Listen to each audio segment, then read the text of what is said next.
그래서 제가 다른 주식 이야기를 하는 사람과 어떻게 보면 가장 다른 점 중에 하나가 주식 초보일수록 트레이딩을 경험해봐라, 이런 얼핏 보면 정신 나간 것 같은 말을 하는 거예요.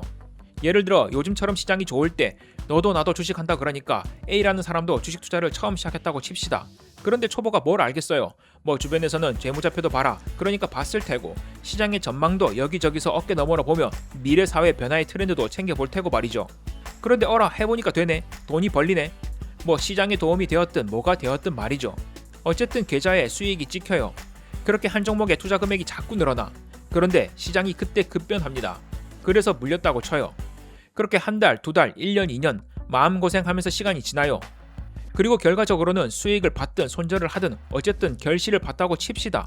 그럼 이 사람의 주식 경력이 얼마예요? 시간으로 치자면 어쨌든 2년 넘게 투자했으니까 주식 투자 경험 한 2년 한 경력자라고 볼 수 있나요? 아니요. 이 사람은 시장의 사이클을 제대로 경험한 적이 없어요. 제가 저번 영상에서 말씀드렸는데 현실에서 통하는 논리와 자본시장에서 통하는 논리는 전혀 달라요.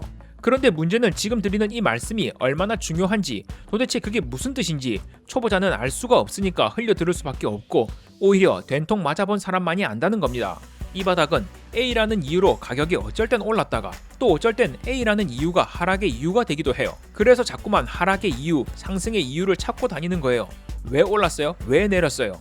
왜냐하면 경험이 없으면 자신만의 기준이 생길 수가 없거든요. 그러니까 주식 초보자들이 자꾸만 주가 변동의 이유를 찾고 싶어서 찾는 게 아니라 그들 입장에서는 반드시 찾아야만 하는 거예요. 사람은 불확실성을 끔찍히도 싫어하게끔 만들어져 있거든요. 자, 제가 저번 달, 그러니까 2025년 10월 31일에 쓴 글을 볼게요.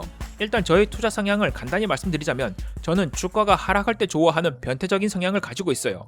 그런데 이 글을 쓸 때까지는 주가들이 상승만 하니까 별로 할 게 없었죠. 그런데 제가 썼던 이 글에서 뭐라고 했죠?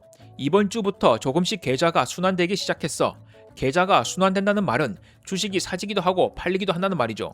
그리고 그 다음은 보통 내 경험상 이러면 시장에 변곡이 오는 경험이 많더라 라고 했죠. 2025년 10월 31일 이 글을 썼던 이날 주가를 볼게요. 나스닥 지수를 추종하는 QQQ ETF로 볼게요. 언제였죠? 대충 이날이었네요. 그 뒤로 주가가 어떻게 됐죠? 일단 하락을 하긴 했습니다. 자, 10월 31일 이후로 시장이 완전히 하락적으로 변곡이 됐는지 아닌지 저는 몰라요. 그건 지나봐야 아는 거니까. 그러나 제 말씀대로 시장에 한번 충격이 온 건 맞죠?